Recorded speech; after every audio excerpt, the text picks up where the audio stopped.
অনলাইনে জন্ম নিবন্ধন সম্পর্কে আমরা সবাই কম বেশি পরিচিত।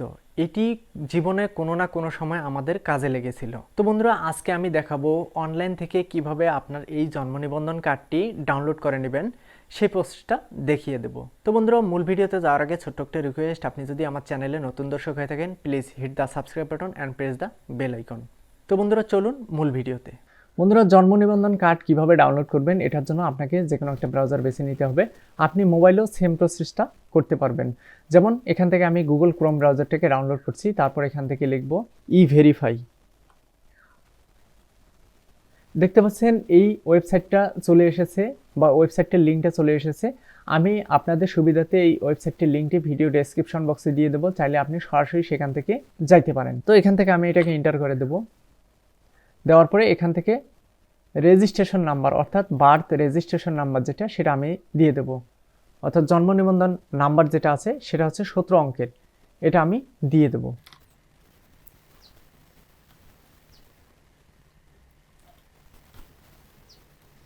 জন্ম নিবন্ধন নাম্বার দেওয়া হয়ে গেলে এখান থেকে আমি তারপর এখান থেকে জন্ম তারিখটা দিয়ে দেব, যেটা দিয়ে আপনি নিবন্ধন করেছেন।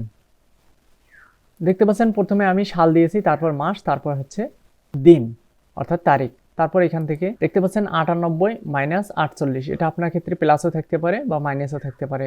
তো এটার অ্যান্সার আপনি এখানে নিচে দিয়ে দিবেন।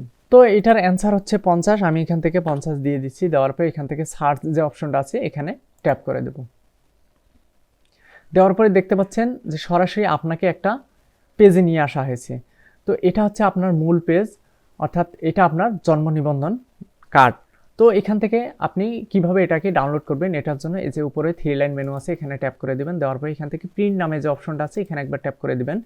আপনি মোবাইলেও সেম প্রসেসটা পাবেন, সেখানে গেলেও আপনি প্রিন্টটা দেখতে পাবেন। তারপর এখান থেকে অনেকগুলো অপশন আছে, এখান থেকে সেভ টু পিডিএফ এখানে ট্যাপ করে দিবেন। দেওয়ার পরে এখান থেকে সেভ নামে যে অপশনটা আছে এখানে ট্যাপ করে দিবেন। দেওয়ার পর আপনি এখান থেকে এটাকে কোথায় সেভ করতে চান সেটা দেখিয়ে দিবেন। তো আমি এটাকে এখান থেকে যে কোনো একটা ফোল্ডারকে সিলেক্ট করে দিলাম। দেওয়ার পর এখান থেকে সেভ নামে যে অপশনটা আছে এখানে ট্যাপ করে দেব। তো বন্ধুরা, এটা কিন্তু আমার সেভ হয়েছে। তো এটা কোথায় সেভ হয়েছে সেটা জানার জন্য আমি আমার ফাইলে চলে আসলাম। আসার পর এখান থেকে আমি যেটাকে সিলেক্ট করে দিয়েছিলাম, অর্থাৎ যে ফাইলটা সিলেক্ট করে দিয়েছিলাম সেটাতে চলে আসলাম।